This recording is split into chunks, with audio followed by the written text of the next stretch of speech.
योगेन चित्तस्य पदेन वाचाम्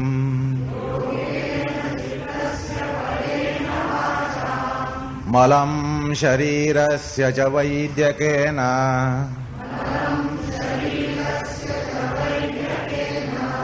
योपाकरोत्तं प्रवरं मुनीनाम्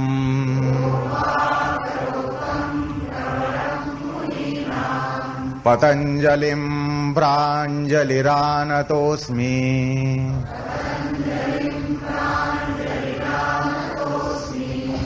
आबाहुपुरुषाकारम् शङ्खचक्रासिधारिणम् सहस्रशिरसं श्वेतम् प्रणमामि पतञ्जलिम् हरिः ओम्।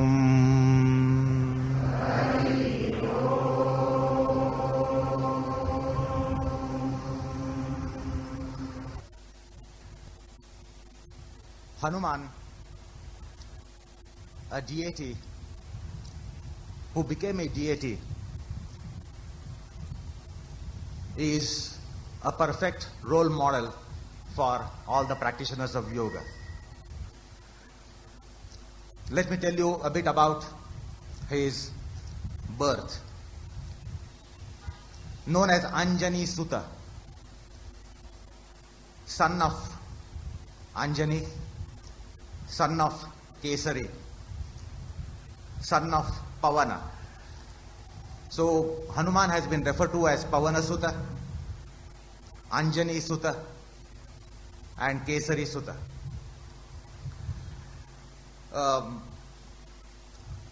If you look at the history of his mother, it's quite an interesting history. Anjani, in her previous lives, was a celestial damsel, Apsara. She was a celestial Apsara known as Punjika Sthala. Her name was Punjika Sthala. It so happened that once she was cursed by a sage in the heavens, and of course the curse to her was blessings to mankind. The curse was that she should take birth in ape class, Vanari, on the planet. And that is why the celestial damsel Apsara had to appear on this planet as a Vanari, had to take birth in the ape class. And then she took birth as daughter of Kunjara, an ape called Kunjara. Her father's name was Kunjara. Obviously, ape, a monkey.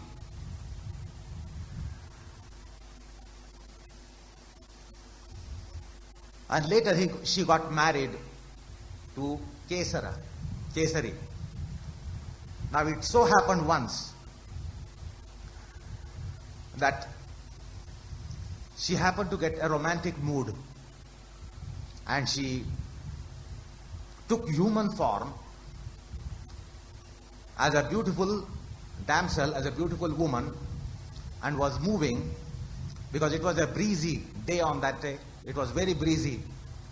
And she was moving in human attire. She had taken human form, and therefore she was wearing human attire, a sari.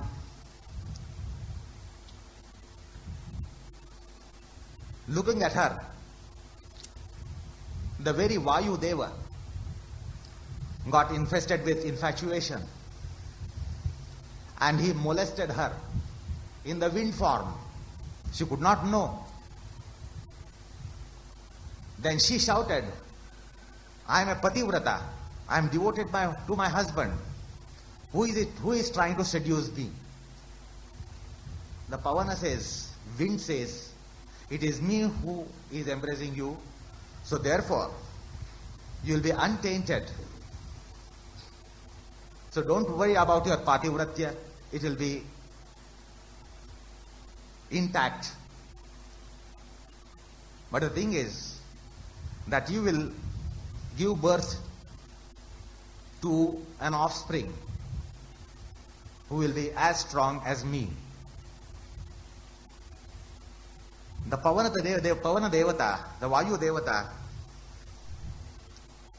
is very strong. Let me tell you here that our earth, our planet, is protected by some reasons that we never experience such havoc in winds and airs, although we get cyclones, devastating cyclones. These cyclones are nothing on the planet.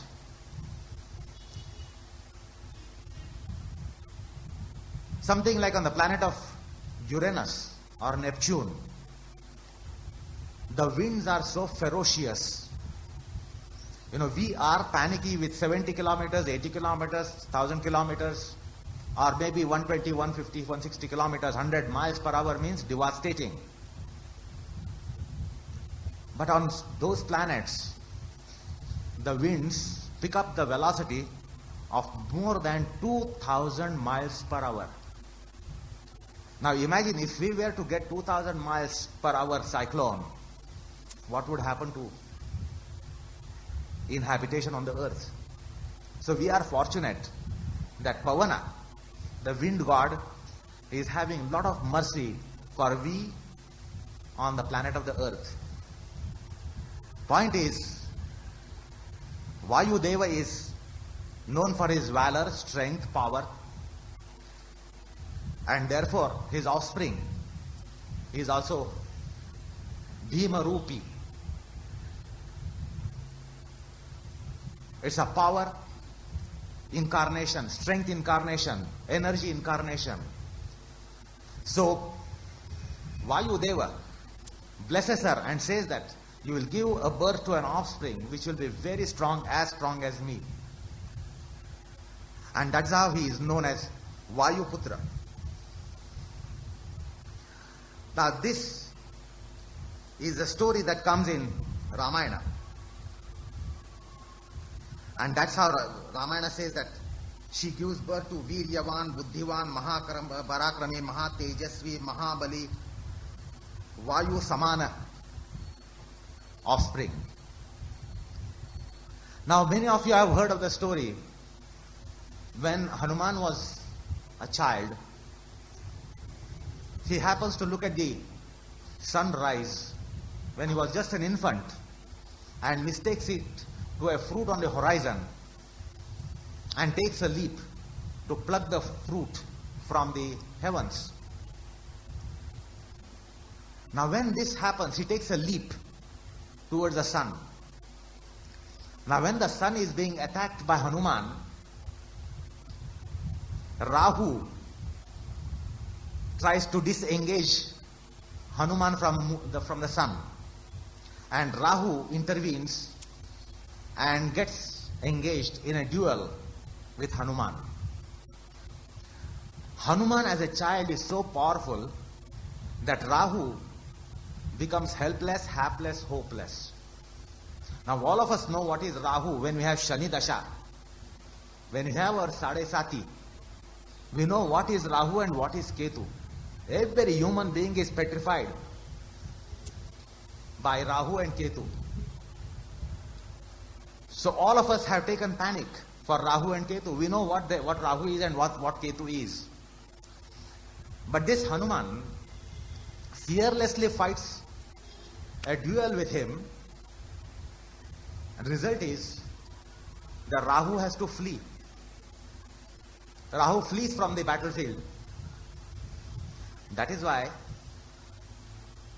today when we have Sadesati, when we have Shani Dasha, we all go to Maruti's temple because we know that Rahu is petrified of Hanuman. Rahu Ketu are absolutely petrified by Hanuman. So if we do Hanuman worship, we will have lots of cushions despite the devastating Sadesati which occurs to everyone in our life. That is how Rahu Ketu have become absolutely subservient to Hanuman. That is why there is a concept of Shani Maruti. There are certain temples of Shani Maruti. Now there is another story about Hanuman's birth in Shiva Purana. It is a chapter called Shata Rudra Samhita. There occurs another interesting story of Hanuman's birth.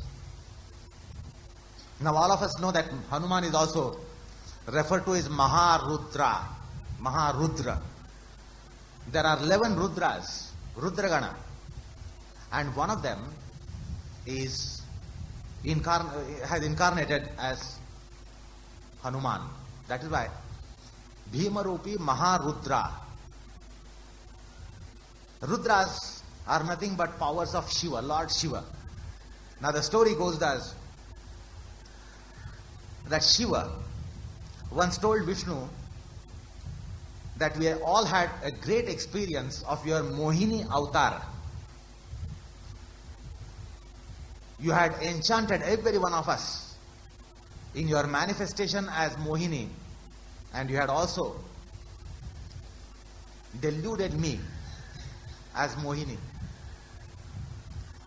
So I want to have once again such an experience. I want to see you as Mohini. So Vishnu smiles at him and he says, okay, will be done. And all of a sudden, sometimes, unknowingly, Vishnu appears as Mohini in front of Rudra. Now Rudra forgets that this is a drama. This is an enactment. He forgets it and he thinks that this is really a Mohini.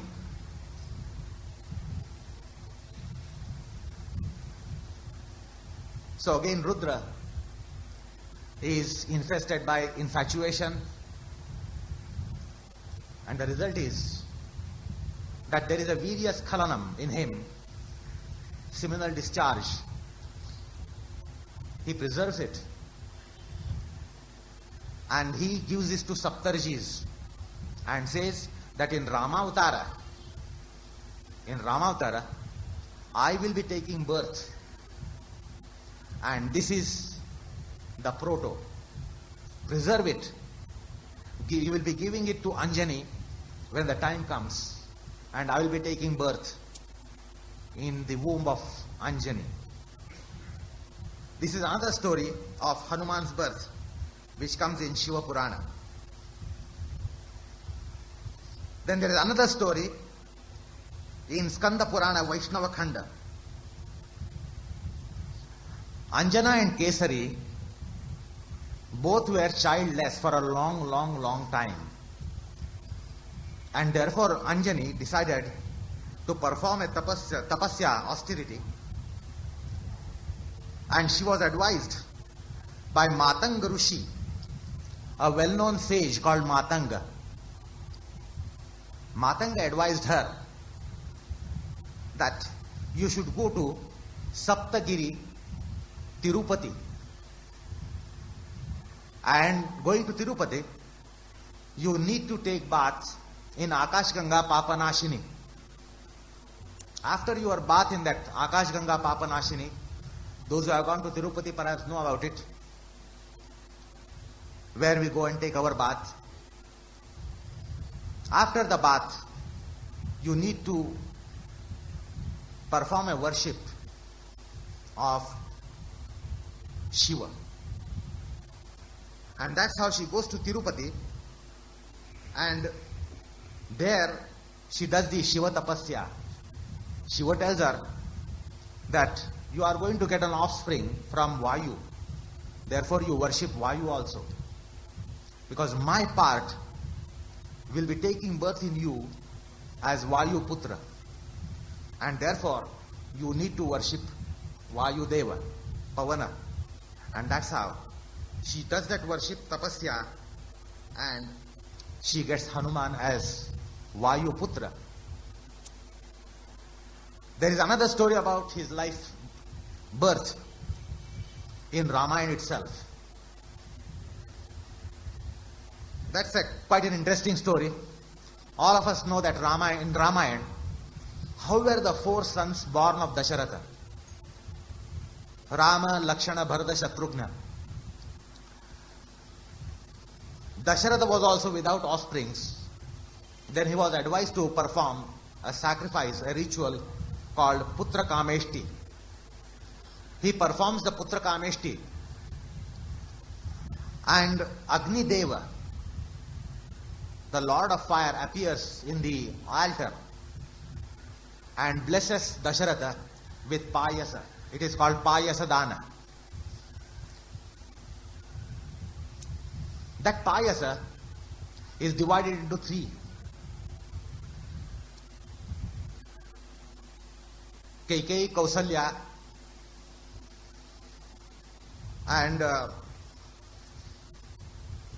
Sumitra. Now it so happens that these 3 queens of Dasharath get their share. But unfortunately, the Drona, the vessel that Kaikeyi was carrying, is lifted by Grudra, a eagle, with the Payasa. And therefore Kaikeyi is without Payasa. Her share is taken away by Grudra, by an eagle. So the other 2, Sumitra and Kausalya, divide their 2, make it 2 by 3. Divide their Payasa into 2 by 3, and Kaikeyi gets her share also. But then it so happens that this Grudra which has carried it happens to go where Anjani was performing her tapasya. She is doing Shiva worship, the worship of Shiva.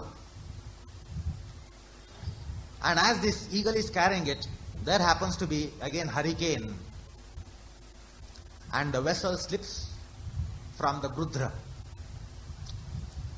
It is picked up by Vayu.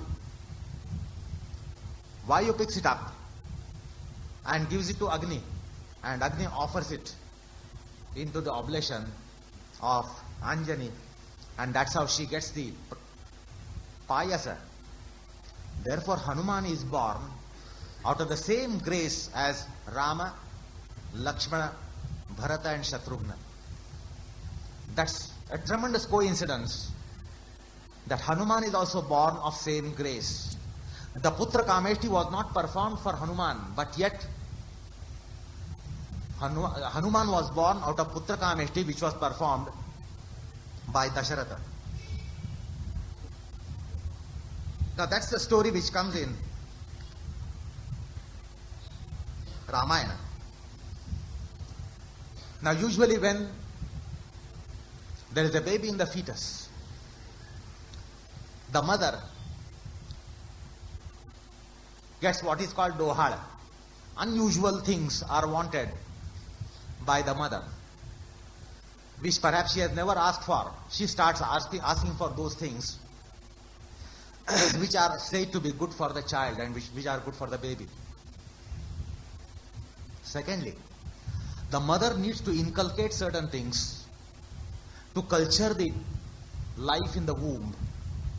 That is why a pregnant woman is advised to read certain scriptures and lead a tension-less life during pregnancy. Be happy, be contented. So those vibrations are carried to the life in the womb. But here it was other way around. It was other way around. Now, all of a sudden, Anjani started feeling that I should be killing the demons. These demons are creating havoc. I should be killing the demons. This Ravana, the Lankadipati, should be also killed in a battle.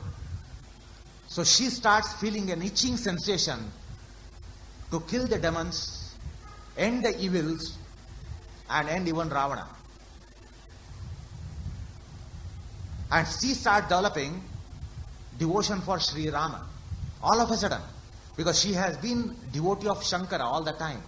All that time she has been devotee of Shankara. But all of a sudden she starts feeling a transformation, that she starts feeling love and devotion for Sri Rama. Why is it? Because Hanuman is in her womb. So when Hanuman in the womb is uttering Sri Ram, she starts inclination for Sri Ram, which is other way around. So usually the mother influences the baby, but here it is the other way around. The baby is influencing the mother. That was the devotion of Hanuman. Now Hanuman is Maharudra. He is incarnation of Shiva. He is Shiva Avtara.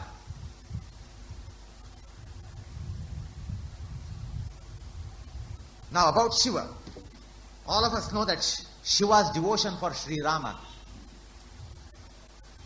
is praiseworthy. That's why we have got Rameshwara, a place which we say, where we are given to understand that simultaneously Rama was worshipping Shiva while Shiva was worshipping Rama.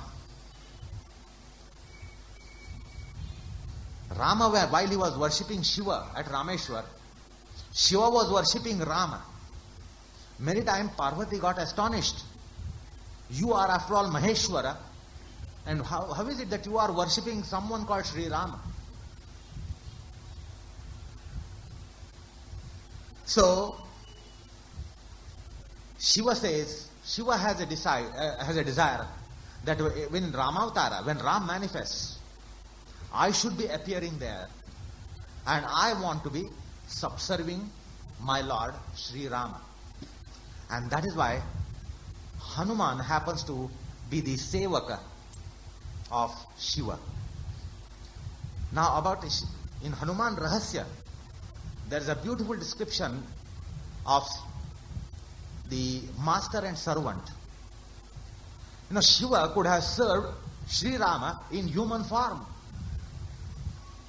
Lord Shiva could have served Sri Rama in human form. But why did he opt to take a subhuman form, ape form, to serve Sri Rama? In Hanuman Rahasya it is beautifully explained. Whatever is the need of master, whatever the master needs, the servant should not need. That is real relationship between the servant and master. Whatever is not wanted to the master should be wanted to the servant.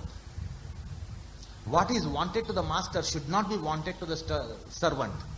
So Shiva decides that I will not take manifestation in human form, because then whatever Sri Rama would require, I would also require. Then I will not be able to serve him. Understand the philosophy behind mysticism there. And that is why Shiva opts to take form of monkey, ape, and serve his master Sri Rama. Well, Shiva has been described as the number one devotee of Lord Vishnu. Bhagavad Purana puts Lord Shiva's name in first place. Although we know several Vaishnavas Prahlada, Narada, Pasha, Parashara, Pundarika, Vyasa, Ambarisha, Shukashaunaka, Bhishma, Dalva, Rukmangada, Vasishtha, Vivishana, Arjuna. We know various names, very great Vaishnavas. But Bhagavata says Shiva is the best, foremost devotee of Vishnu. As a matter of fact, Shiva is the greatest Vaishnava. Slightly sidetracking, let me tell you about Shiva's manifestation in Krishna Avtara. When it is decided in Vaikuntha that Vishnu should be incarnating as Krishna in Dwapara Yuga, all the Nitya Suris, all those deities and all those Vaikuntha clan, the entire staff of Vaikuntha, they start feeling miserable to see that our Lord is going to depart from here. He is going to evacuate the Vaikuntha and appear in Prithviloka. So we will be all rendered orphans. So they tell Krishna, Krishna, if you are going to manifest, we are all going to follow you. We don't want to live in this Vaikuntha without you here. And therefore all the Suraganas, all the Suras, entire staff appears with Krishna in Dwapara Yuga. 16,108 women of Krishna are not women, are not ladies. They are entire Vedic Ruchas, Vedic hymns. They number that many. 16,108 are the hymns in Vedas, all put together. And they appear in Dwapar Yuga as 16,108 women of Krishna. Shiva, like a child, demands of Krishna. He says, Krishna, I want to remain closest to you. So much so that I want to be all the time having a lip contact with you. You should be always kissing me. You should be always kissing me when you go down to Dwapar Yuga for your incarnation. What provision will you make for me? He says, okay Shiva, you will become my Basuri. And Shiva becomes the Basuri, the flute, and ever remains at the mouth of Krishna. Now what is this Basuri? Basuri is a wind instrument. It is played by breath. Therefore, the prana is behind every note that is produced. Moreover, flute has 6 holes. The flute instrument, Basuri, has 6 holes. What are those 6 holes? What is a hole? Hole is something which is empty, hollow. So what are those 6 hollownesses? Kama, Krodha, Lobha, Moha, Mada, Matsarya.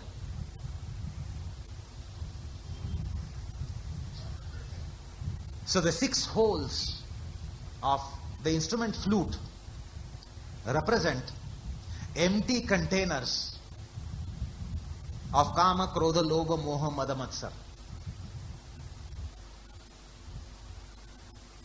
And therefore Shiva is always in contact with Krishna, the mind which is bereft of Shadripus and which is manifesting a state, which is manifesting a music, which is manifesting a sound, which is bereft of Kama, Krodha, Lobha, Moha, Mada, Matsar.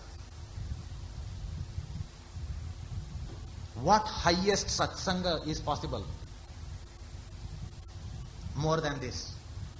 This is highest degree of satsanga. Highest degree of satsanga is provided by Lord Krishna and given to Lord Shiva. That's the Krishna Rahasya.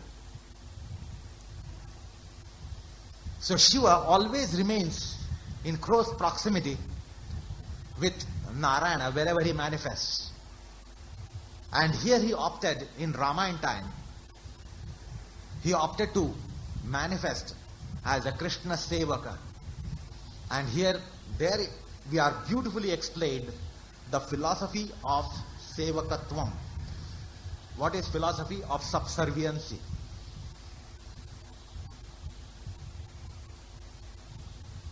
What should be the relationship between the master and the servant? Now, in this perspective, if we look at our concept of a servant, if we slightly analyze, in our case, if we are masters and we have a servant, the masters are servant of servant. Suppose we have a servant called Rama, who looks after everything in the house. Rama, get vegetables. Rama, get milk. Rama, go to grocery shop. Rama, did you wash the clothes? Rama, did you wash the vessels? Rama, arrange for our breakfast. Rama, cook our food. Rama, arrange for dining table. And if that Rama is not there one day, what happens to us? So who is really the servant? Who is really the servant in our relationships? The master is really the servant. The moment we employ a servant, we head towards making ourselves the servant, and the so-called servant the master. That Rama sometimes laughs. He says, if I get ill and don't come to your house, what will happen to you? You are all helpless, hapless, hopeless people then. You are all rendered incapable, disabled. So what is our fate without servants? So really, who is the servant? We need to know the psychology of servants, the psychology of subserviency, psychology of mastery, masterhood.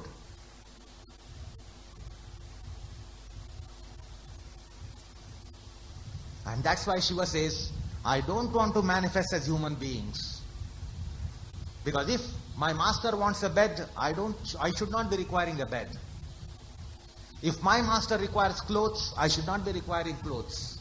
If my master requires footwear to walk through the forest, I should not need.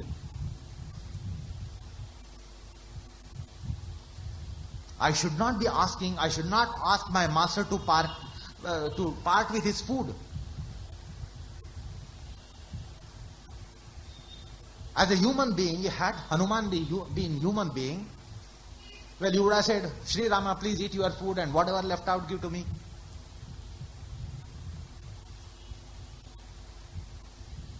It implies that something should be left out by the master. The master cannot finish everything. So we as masters, if we have servants, if we cook food or make the servant to cook food for us, we have to make sure everything is not eaten by us. Something is definitely left has to be left for the servant. This Shiva did not like. He said, I should not be wanting one single thing that my master would want, and therefore I don't want to manifest as human form to serve Sri Rama. Let me take a form lower to him that is fit to be a servant. Well, that is a bit of Hanuman Rahasya. Now, as far as the students of yoga are concerned, we need to look at life of Hanuman, his philosophy of Hanuman, the philosophy of Hanuman, the life and conduct of his life, Hanuman. As I said, he's a best role model for any yoga student. We all know Hanuman for his strength, valor, power, ability, capacity, and the muscle.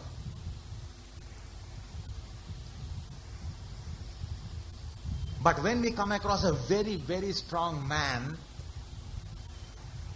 we rarely find any humbleness. The moment a man has muscles, the man will have eaten away humility and humbleness. In other words, the muscles are only nourished on humbleness. You must eat the humbleness within you. You must eat all the humility, then only you will become strong. This is what appears to us in the human plane. No strong man is humble. But look at Hanuman. He is known for his humbleness, humility, as much as his strength. It's a unique combination, unusual combination. Bhimaropi Maharudra, Vajra Hanumanu Maruti. He has been described for his valor, strength, etc. At the same time, he has been described as Buddhimatam Varishtham. Now, this is a rare combination. Many times in class I joke about the intellectual caliber of wrestlers. Wrestlers, gymnasts, sportsmen, unfortunately, with due apologies to them, I have to say that they lack in intelligence. That's why we have a vernacular expression that wrestlers have their brain not in the skull but in the knees.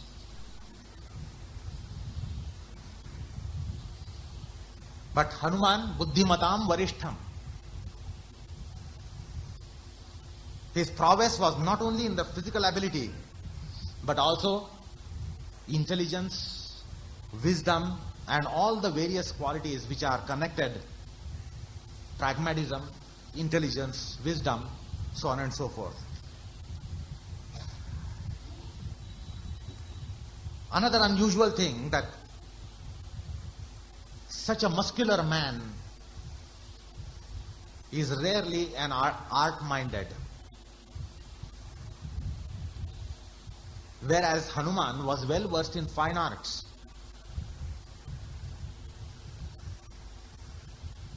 His mastery in even the fine arts such as music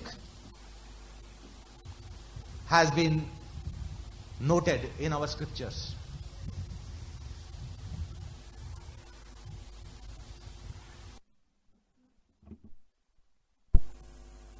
Jnana, dhyana, karma, bhakti, which is absolute rarity. Similarly, music, power, physical power to any power. So also intelligence, buddhi. Although he was servant of Sri Rama, although he was Rama Sevaka, he was known as a complete and perfect Rama Sevaka, par excellence, unexceedable Sevaka. His qualities for leadership were no short. Netrutva, the leadership. He was equally capable to be in the act of leading, in the leadership. Netrutvam, this is a unique combination. Sevakatvam, netrutvam, never go together. The sevakas are only good to take orders. If they are good in taking orders, they are good sevakas. We rarely come across a sevaka who can be leading and a leader who can be sevakatva. Similarly, a man who is a leader, who is very good in leading, who has all the qualities to lead, is miserable in sevaka, dharma. Leaders cannot serve. Leaders can only get served. Do you follow? The leaders can only get served. Leaders are worst in serving. Now look at this life of Hanuman, composition of his qualities. Apart from being exalted Rama Sevaka, Rama Dasa, he was also equally good in leading the army, leading the whole mission of Sri Rama.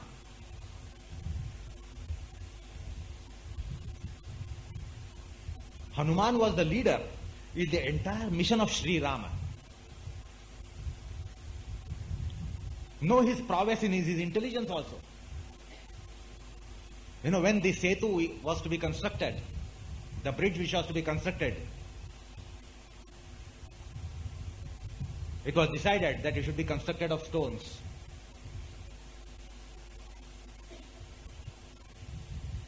Now when the stones were thrown into the water, naturally they were sinking.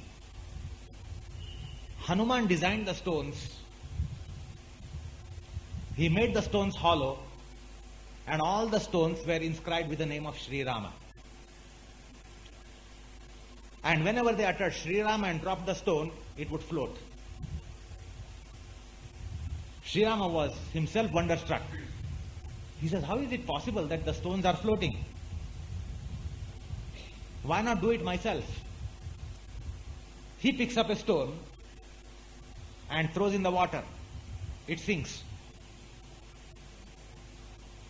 Then he asks Hanuman, how is it that you say Sri Rama and the stone floats, and I myself put the stone, it sinks? He says, after all, if Sri Rama intends to sink someone, who can help him? So if you are bent upon sinking someone, who can help? No one can help. I also cannot help. So please, you don't do that job.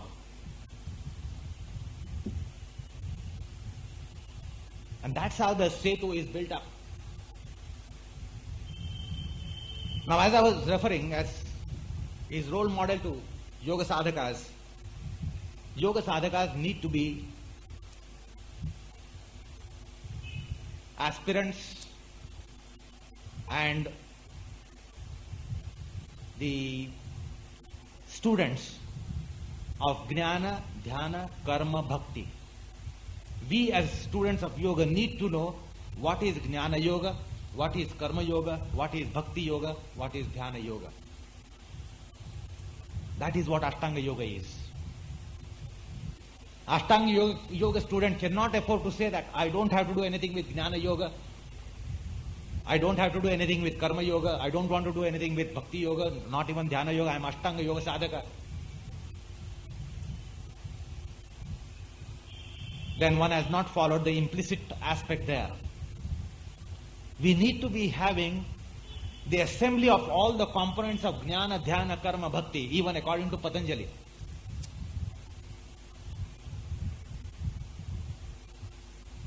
Patanjali, when he comes to the second chapter, Kriya Yoga is nothing but combination of Jnana, Karma, Dhyana, Bhakti. Why is Kriya Yoga practiced? Klesha Dandukaranartham, to attenuate kleshas. What are kleshas? Avidya, Asmita, Raga, Dvesha, Abhinivesha. How is avidya countered? What is anti-kleshotic to avidya? How is avidya countered? If you know the Yoga Sutra, what is avidya? Anitya Shuchi Dukha Anatmasu Nitya Shuchi Sukha Atmathyatir Avidya. Taking non-soul as soul. Taking impermanent as permanent. Taking impure as pure. Taking this insentient as sentient is avidya. It is perverse science. Taking the things in opposite way. Taking the black as white. Taking the water as fire, fire as water. This is how the avidya is. Avidya is not ignorance. Avidya is not ignorance. Avidya is perverse science. Understanding the things in opposite that they are. Now how is the avidya countered? Avidya is countered by vivekam, discrimination. Avidya is countered by jnana. Without jnana, avidya is not countered at all. So therefore jnana sadhana, jnana yoga is important aspect to counter avidya. Second is asmita. How is the asmita countered? Asmita we try to know as I-ness, I-consciousness, pride, arrogance, self-conceit, pride, etc., etc. The pride is not countered by humiliation. If you are humiliated, your pride is not countered. Pride is not killed by humiliation. As a matter of fact, humiliation is a tonic for pride. Suppose I come across a person, Mr. A, and I think he's very proud, and I try to humiliate him, thinking that the pride will be killed. No, that will be a tonic. His pride will increase. Humiliation doesn't kill the pride. Doesn't kill the I consciousness, I-ness, ego, egotism, etc. It is countered by Karma Yoga principles. We need to know what is Karma Yoga. We need to know what is Karma Yoga Dharma. We need to practice Karma Yoga. Without Karma Yoga, no Asmita will be countered. Raga Dvesha, the third and fourth kleshas, they are countered. They are polarities. Raga Dveshas are polarities. Polarities are countered by neutrality. And that's why Dhyana Yoga counters Raga Dvesha. Dhyana Yoga has the anti-kleshotic for Raga Dvesha. So we need to be students of Dhyana Yoga if we have to counter Raga Dvesha. Abhinivesha is countered by Bhakti Yoga. Abhinivesha is not countered otherwise without Bhakti Yoga. So Bhakti Yoga is the means to counter Abhinivesha. So Avidya is countered by Jnana Yoga, Asmita is countered by Karma Yoga, Ragadveshas are countered by Dhyana Yoga, Abhinivesha is countered by Bhakti Yoga. So if we have any scheme to counter the kleshas, klesha tanukaranam, if we have to practice anything for klesha tanukaranam, attenuation of kleshas, there is no other way than Jnana, Dhyana, Karma, Bhakti. And therefore we need to be students of Jnana Yoga, Karma Yoga, Dhyana Yoga, Bhakti Yoga. We need to know the philosophy of Jnana Yoga, philosophy of Karma Yoga, philosophy of Dhyana Yoga, philosophy of Bhakti Yoga, technology of Jnana Yoga, technology of Karma Yoga, technology of Dhyana Yoga, technology of Bhakti Yoga. And that's why I said Hanuman is the best role model. His supremacy as a Jnana Yogi was unquestionable. He was supreme Jnani. Karma Yoga, his life was full of Karma Yoga, exalted Karma Yogi. We can never find a better Karma Yogi than Hanuman. The entire Chatusutri of Karma Yoga was practiced by Hanuman to absolute perfection.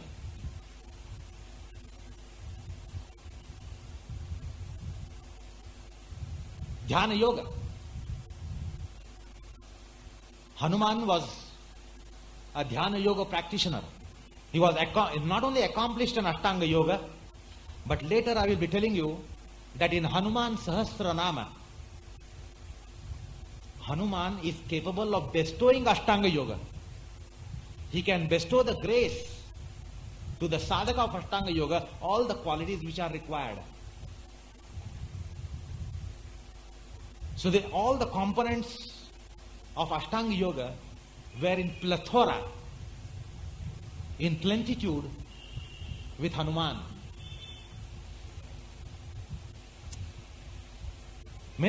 All of us have heard about his Ashtamaha-siddhis. Every feat was performed by Hanuman.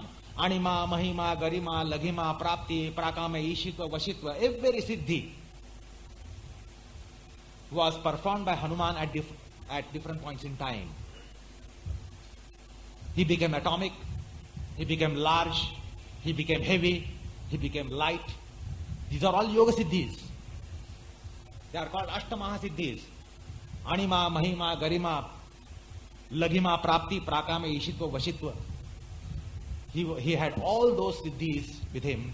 Not only that he had all the siddhis, in Hanuman Sahasranam it is said that he is bestower of Ashtanga Yoga. So he was well versed in Dhyana Yoga. A complete master of Dhyana Yoga. So also Bhakti Yoga. He was an exalted devotee of Sri Rama. So much so that every corpuscular particle of Sri Rama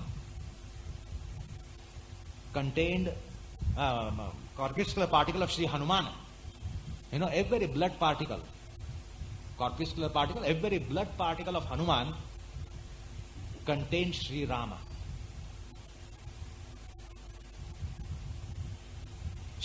Hanuman's body used to vibrate with Sri Rama Japa, Rama Mantra. Today if we take a stethoscope to our heart, we can listen to the beats.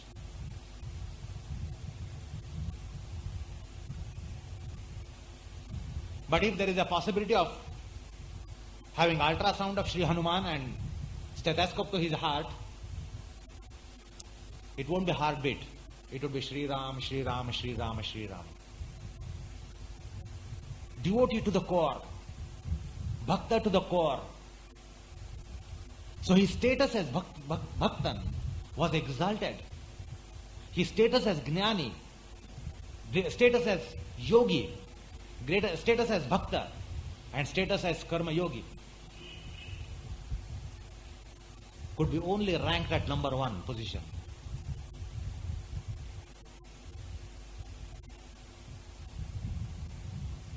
And all those qualities which are required for a yoga sadhaka, you name any quality, Shraddha, Virya, Smriti, Samadhi, Viveka, Vairagya, Jnana,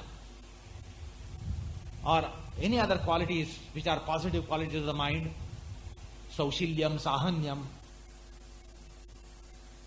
Hanuman also was known for his Vak Chaturyam, his ability to be an envoy was also excellent. He was a Ramadutam. He was best Ramadutam, and he was the best Duta. Ramaduta has been the best Duta so far in the history of mankind. Imagine the role that he might have played when they went to Lanka as an envoy of Sri Rama and presented himself. The skill that he displayed in his oratory was supreme. So his knowledge of language, grammar were exalted. Now let me refer to Patanjali here. We think Patanjali was master of 3 fields: Yoga Shastra, Vyakarana Shastra, Ayurveda Shastra.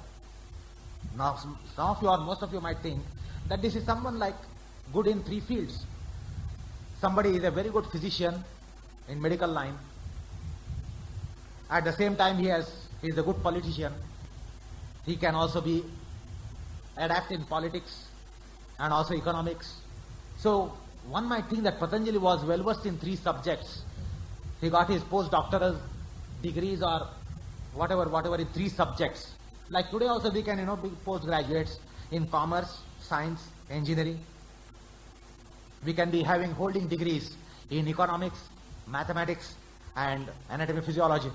Today you can become MS in United States. In different faculties you can collect degrees.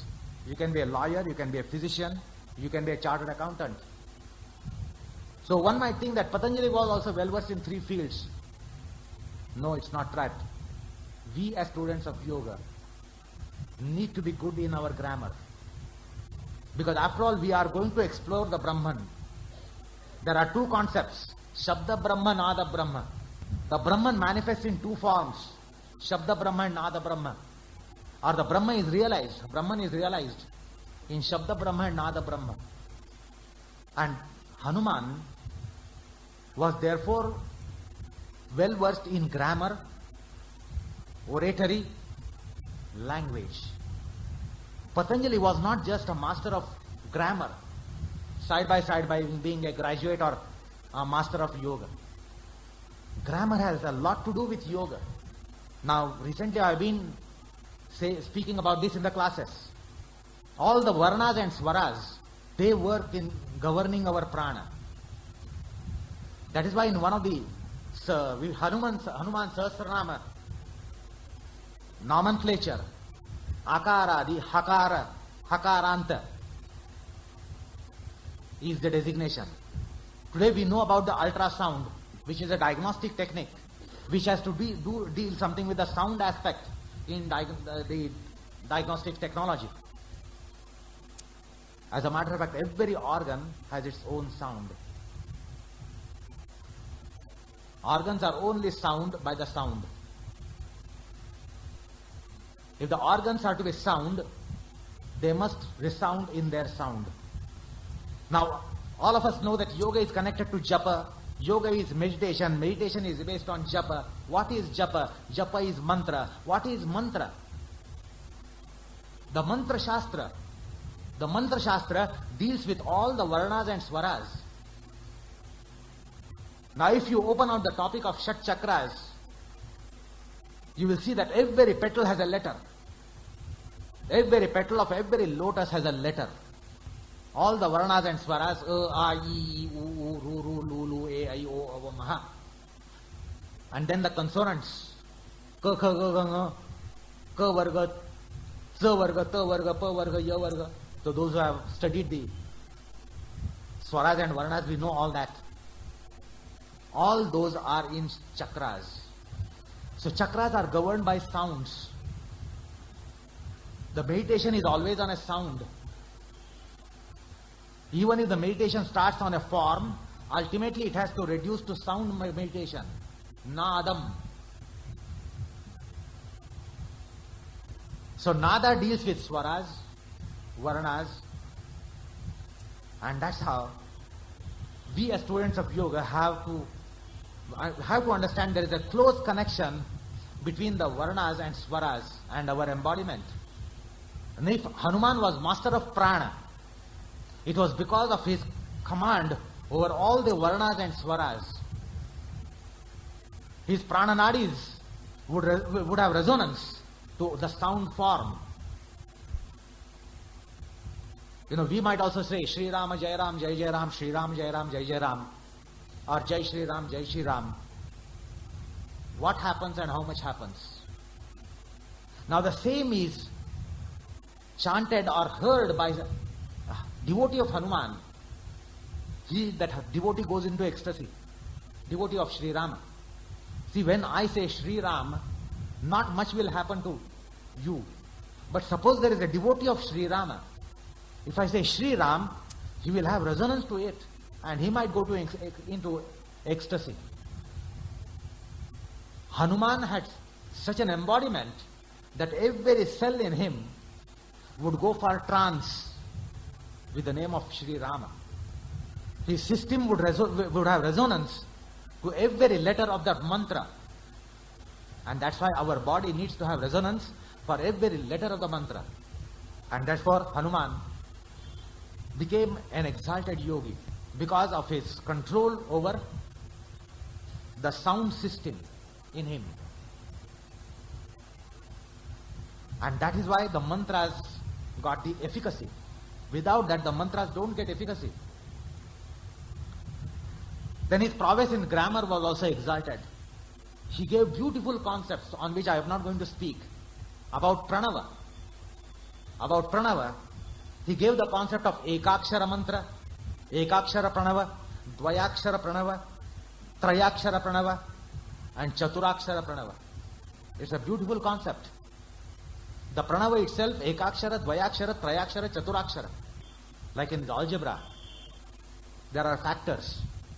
So there are various steps. In the first step you have some factors, second step you have much more open factors, third step you further open on the factors. So you are opening and opening as you proceed in your factors in algebra.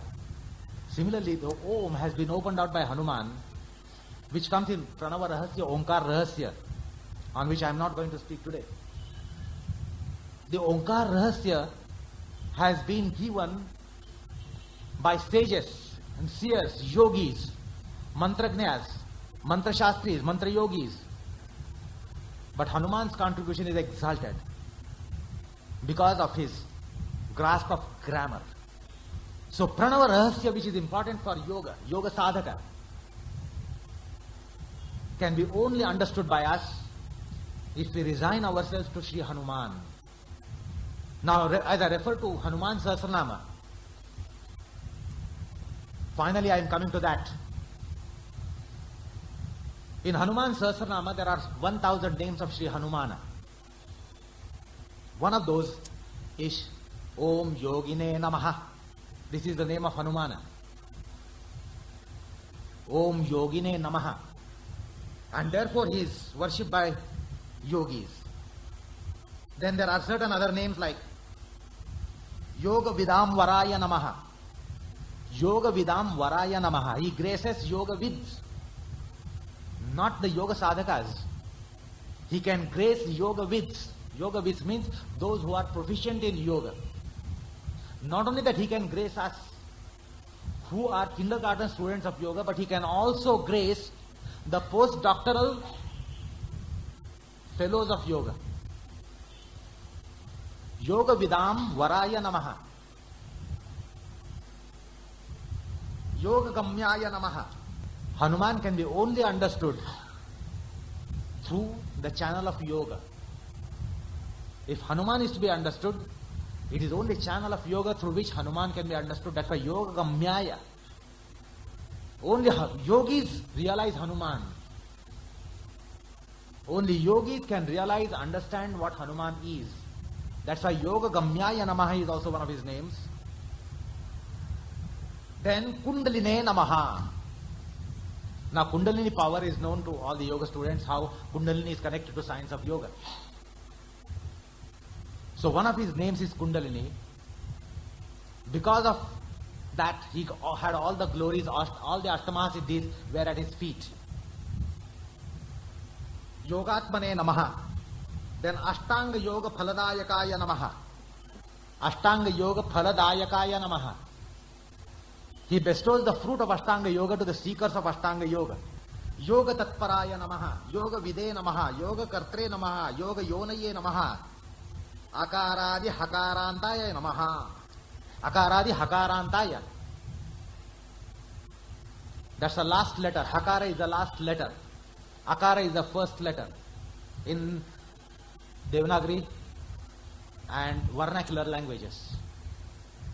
He is master of every single letter. You know, these single letters can also, according to a doctrine of grammar, which is called Spotavada. Spotavada. One single letter can explode with so many things. One single letter is explosive for huge purport. One single word explodes with so much of meaning. One single sentence can explode with so much meaning. It is called Shabda Spota, Pada Spota, Vakya Spota. Now what are these mantras? Mantras are all compressed. There are single letter mantras called Bija mantras. Kleem, Reem, Shreem, etc. They have so many, the powers are compressed in them because so many letters are inside. Each letter is a power. You know, human language is not just a medium for expression that you understand me and I understand you. Language is actually not meant for that. If we are given vocal cords, if we are given organ of speech, the organ of speech is not meant just for that expression that I speak to you and you speak to me. Therefore, I understand you and you understand me. This is business of life. The language is for business of life. Language is not merely for that. Language works to charge the embodiment. You know, today we hear about speech therapy. We hear about speech therapy. We hear about sound therapy. There is sound therapy, there is speech therapy.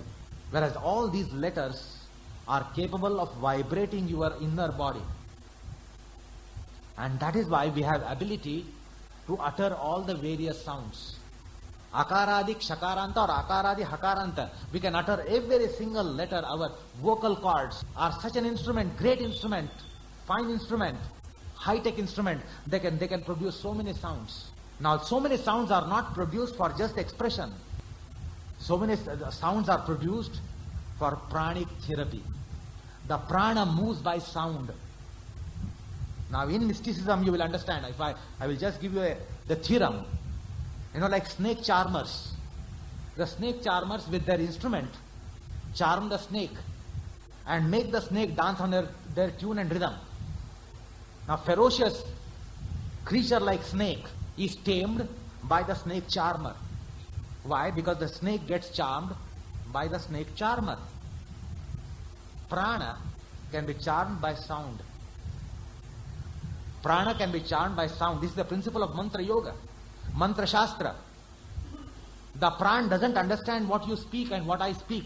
The language of pran is sound. If I speak to you in a foreign language, what will you understand?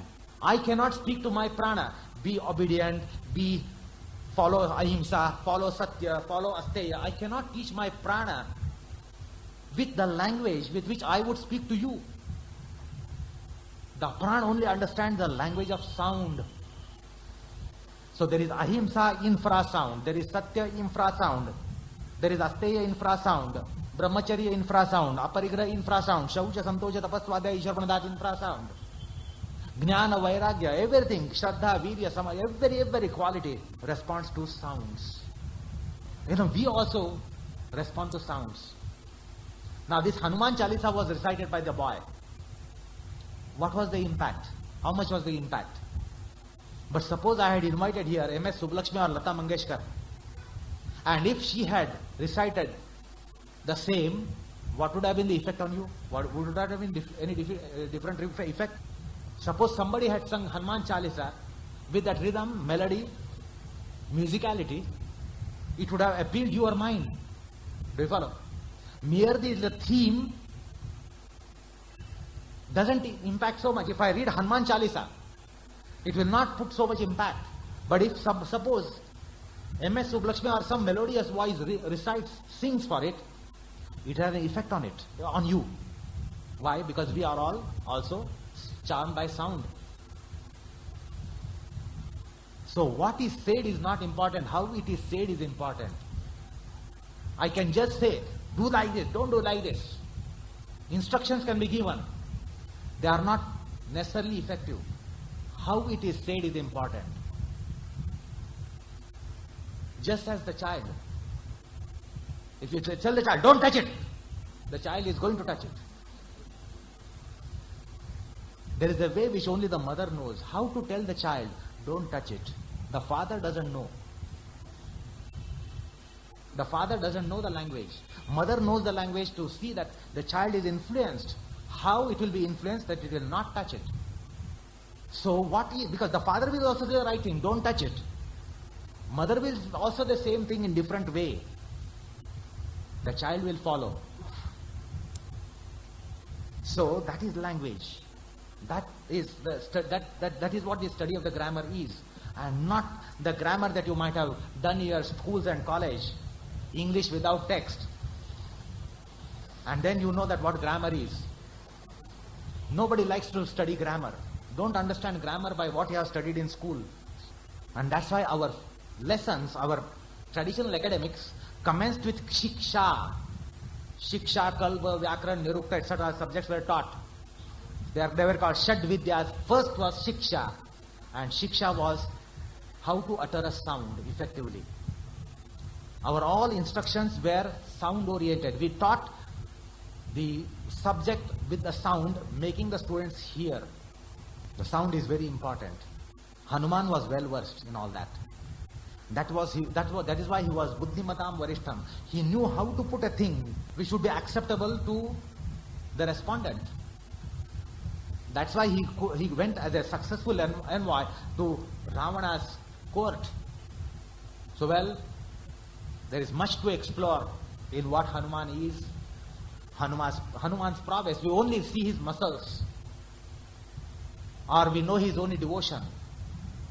But we as students of yoga need to explore what is devotion, how the devotion came, why for the devotion. What is devotion, why devotion, how devotion. We as students of yoga need to know that. We need not just know devotion is a thing, which we see in Kabir, Gnandev, Tukaram, Kanakdas, Purandardas, Surdas. We should know what is devotion, why devotion, how devotion, what is jnana, how jnana, what jnana. So also karma, every aspect we should be having inquisitiveness. So to know Hanuman, we need to have inquisitiveness in our adhyatmic pursuit. And we will have, as I said repeatedly, Hanuman is the best role model. Every quality can be traced to highest point in Hanuman. Distinction in every single quality. It's a rarity, absolute rarity for any human being or even gods to exalt in every quality. Gods have faltered. Gods have fell short of some devotees, particularly Hanuman. Hanuman is the supreme devotee. So let us finally try to seek blessings from Hanuman. Let us have the wisdom from him. Let us have every kind of prowess. Don't be just muscular in your perceptions. Let us try to pray to get every kind of prowess. Sharik samarthya, manasik samarthya, bhavanik samarthya, bauddhik samarthya. Every aspect. Let us try to pray, beseech grace of Hanuman. To please gods, what is the best way out? Is to please the devotees. Like the mother and child. You praise the baby, mother will be happy. You don't have to praise the mother.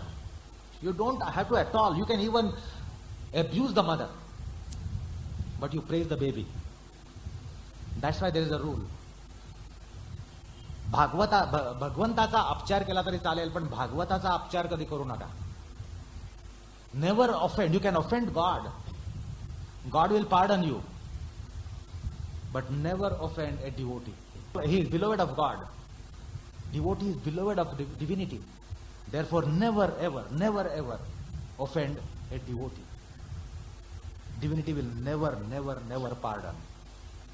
And the shortcut to reach the divinity is devotee.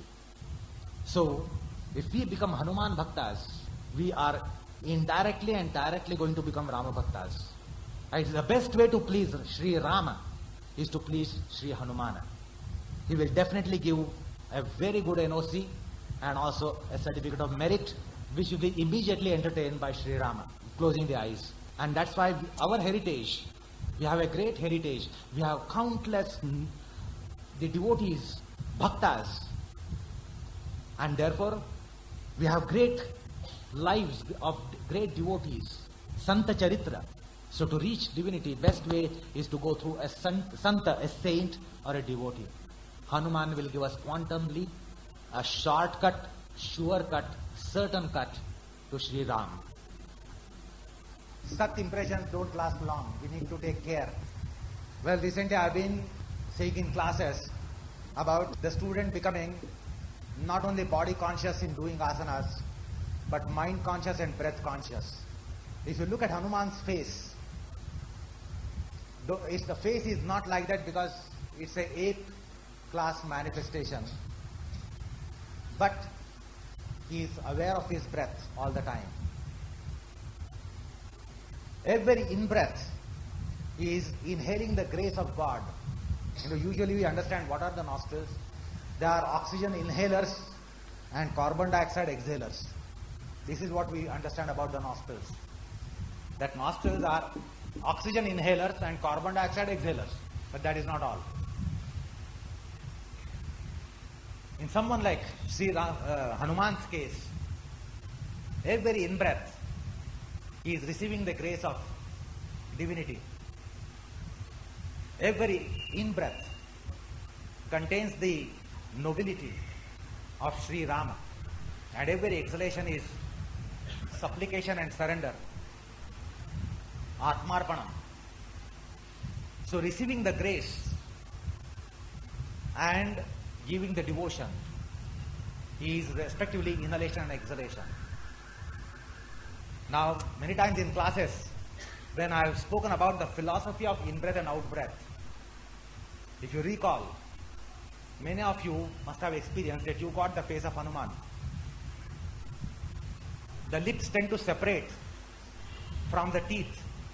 A cavity opens out between the upper lip and upper teeth because of the seepage.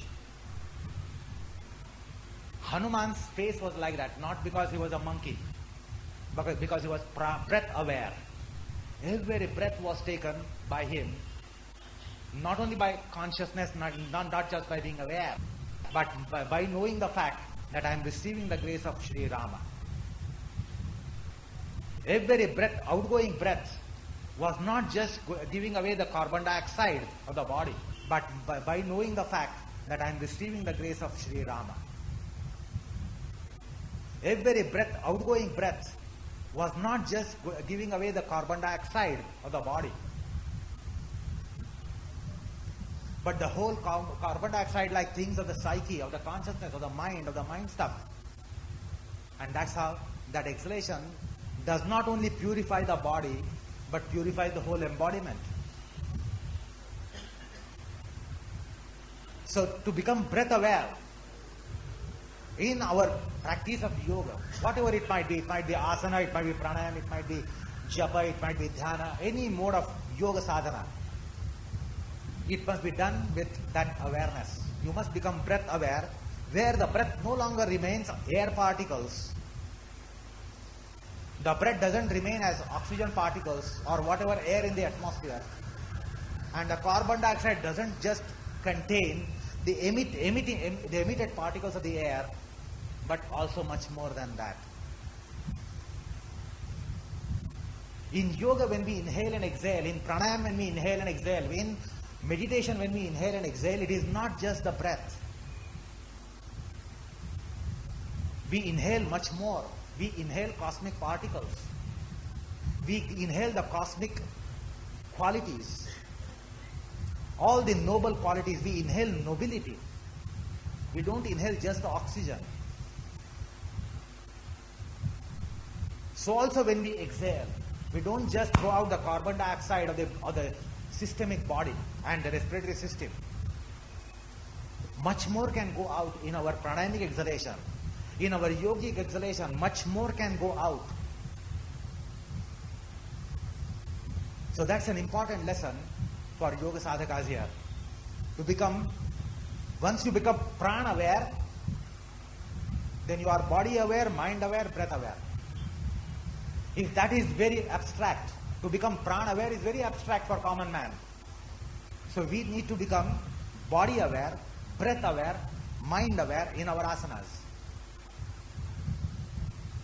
That will be the lesson, the yogic lesson, that will be the lesson of Hanuman to us. That when we practice our asanas, we should be body-minded, we must be breath-minded, we must be mind-minded. We must be able to watch our mind as we are able to watch our body in an asana. We bother about any limb or any part, any joint or any muscle, whether it has assumed the required condition, we become body-minded. We need to also become mind-minded. Once we become mind-minded, the mind can never flirt. The mind flirts because we are not mind-minded. However, the mind is vicious. It has one very good quality. Unto ourselves, it has sense of shame and abasement. Outside, our mind may not be having sense of shame. When we interact with others, that's why very many times we are remarked, shameless person. Some of you might say, I am a shameless person.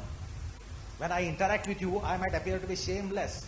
But that I cannot afford to be shameless when I am interacting with myself. I will definitely have a sense of shame, sense of abasement when I am interacting with my own mind. When I look at my own mind, the mind will be definitely having sense of abasement, sense of shame, the lajja. Outside, I might be nirlajja. That's why we get remarks. So and so is nirlajja. It's possible. So the mind is like a good child actually, not a naughty child. What is a good child? Moment it knows that the parents are around, it will not misbehave. If it knows that parents are in house, it will not be naughty. It is possible that it might be naughty once the parents are not around, parents are outside the house. But just presence of parent keeps the child reformed. That's a good child. Child has to be naughty. So the mind is such a child. The moment we start becoming mind aware, objectify our mind, every time get the profile of our mind, just as we look into our mirror, in the reflection in our mirror, every time subject a mind to our own mirror. Now, the moment you go in front of mirror, what happens? You immediately start doing this. Mind will do it. The moment mind is given a mirror, the mind will start doing all that. That is mind-mindedness. Now, this is unknown to you, psychology. Now, this might be absurd for some of you. If I say, be mind-minded, you might say, this is some conundrum. But all of you make such expressions. Suppose you are walking through a house which has a low roof. What do you say? Oh, mind your head, there is a ledge. Mind your head. Now you make such an expression, mind your head. Actually, what you should be minding is the ledge. Because you can't be minding the head, because mind itself is minding. But what do you say? Mind the head, mind the head, mind the head. And that's why we injure ourselves, because the head can never mind. It itself is mind. So we should say, mind the ledge. Mind the roof. We don't say mind the roof. We say mind the head, mind the head. So such expressions are used by us also. So in yoga we need to become mind-minded, breath-minded and body-minded. And the sutra of it is to be pran-minded. Now commoners cannot be understanding any damn thing out of it. That is why those are the factors. When we are doing asanas, when we are doing pranayam, when we are doing meditation or whatever, so that we will not stray in our physical posture. Because many of them start meditation like this, end meditation like this. कित्येक लोक ध्यानाला बसताना मान तिरकी करून ध्यान करत असतात. ध्यान करतोय. The science says, samam kaya shiro grivan dharai achalam sthira. Okay, it is only in Bhagavad Gita, it is in the science. But when I meditate, it happens like this. Why? Because absence of body-mindedness, breath-mindedness and the mind-mindedness. That is Trisutri. So the Hanuman's face cut was like that. Basically because every single breath was taken by him with sense of gratitude. We all know that one single breath we miss, what happens to us? Where is the sense of gratitude? What sense of gratitude do we have? We only know the worth of breath when we are in our last breath. Then we know what is the worth of a breath. Until then we never know the worth of breath. But as students of yoga we should know it. And every breath, as far as possible, when in sadhana at least, it's not possible 24 hours, but when we are doing our sadhana, at least during that time, not even one single breath should go unidentified, unaccounted, so that it will not be mismanaged. Every breath should be taken sensitively, functionally, purposefully, effectively, efficaciously, graciously, gratefully. That sense of gratitude is important. Every breath there should be sense of gratitude. At least when we do yoga sadhana. It might be asana sadhana, pranayam sadhana, japa sadhana, whatever sadhana, or dhyana sadhana. We must have the sense of gratitude. Because the philosophy of pranayam, somewhere, if I anytime explain you, I will tell you what it is. What is it that we inhale? What is it that we exhale? There is a philosophy, there is a religion, there is a dharma. How to inhale? There is a dharma.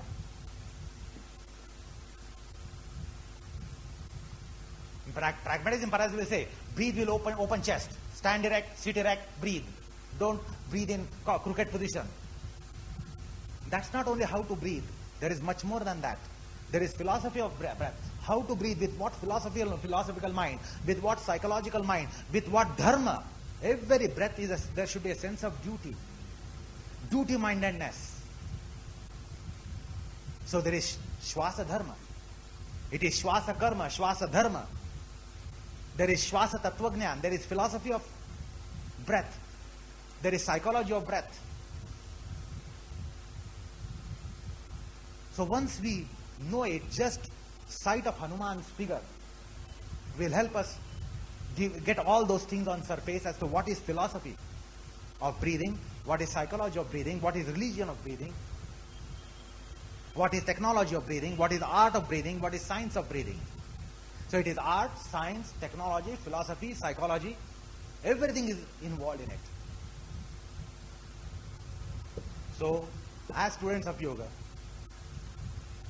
let us start be more inquisitive of the energy, the breath primarily, as to how the breath is governing us and to what extent we should be having our gratitude for the breath. What should we receive from it and what should we give? So that should be there in our concept of pranayam, or any yoga technology is basically pranic. And that's why once we understand the science of yoga, philosophy of yoga, the dharma of yoga, everything manifests in an image of Hanuman. Hanuman would mean so much. Once we know the philosophy of yoga, science of yoga, technology of yoga, religion of yoga, once we know it, it becomes symbolical. Hanuman becomes symbolical. Everything is encased in manifestation of Hanuman. Then Hanuman can become our Daivata. Then we will know what Hanuman is. Our bhakti implies, bhakti is not just devotion and love for God. We must know what the God is, how the God is. That is why we have the concept of manifest God, Dashavtaras. We don't have concept of what is called nominal God, formless God. We have God with form. Why is it? So that it can be of some benefit. We can culture ourselves. We can evolve ourselves. So well, finally, I just want last message on Hanuman from Guruji. So the mic will be passed to Guruji, where he will give you just blessings to us. After listening the life of Hanuman, I become a little bit internal. Hence it is not easy to become external when one's mind has gone deep in. Hanuman, the word itself, as Prashant said, is existing on the upper lip known as Hanu.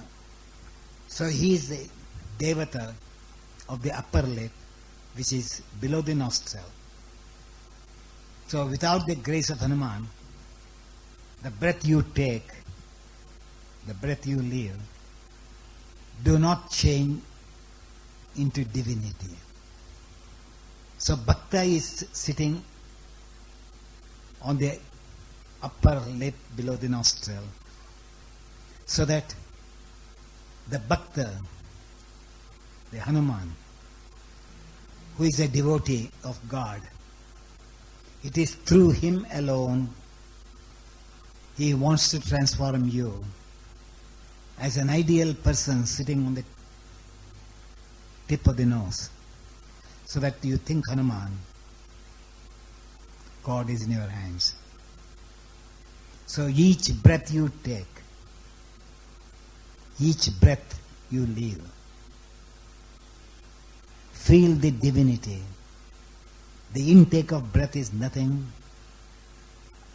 but the Lord entering in the form of cosmic energy, touched by Hanuman. Remember that, because he's sitting there. So the moment, being a bhaktan, being a devotee, the breath is touched by Hanuman without your knowledge and allows the breath to go in. The indication of that is that the moment the breath is touched by Hanuman, the purity of breath has entered in you. That is known as nada. The sound of the breath has entered in you, so that your shabda, which comes from the manas, is transformed into a virtuous state of living, into a righteous state of living. Similarly, when you are exhaling, you are not expelling the breath. You, as a sadhaka, look and feel the breath which is released from yourself through the medium Hanuman, so that it reaches God. So through Hanuman, unknowingly, each breath is a surrender of yourself through the Bhakta, Hanuman, to reach God. If you don't remember Hanuman, then that breath does not reach God.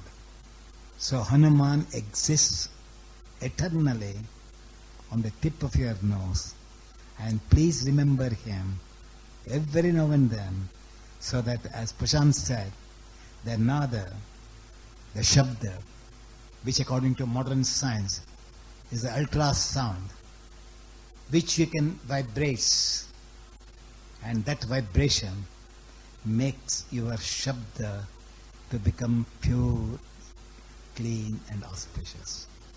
So asana and pranayama are the stepping stone for you to become a true Buddha.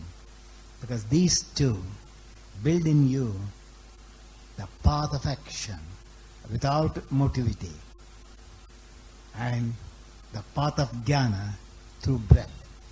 So that karma and jnana are united to take you through the devotee Hanuman towards God in your practices.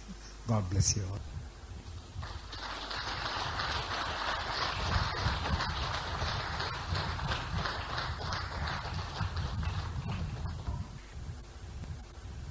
So well, with that, we come to the end of today's program. Namaskar.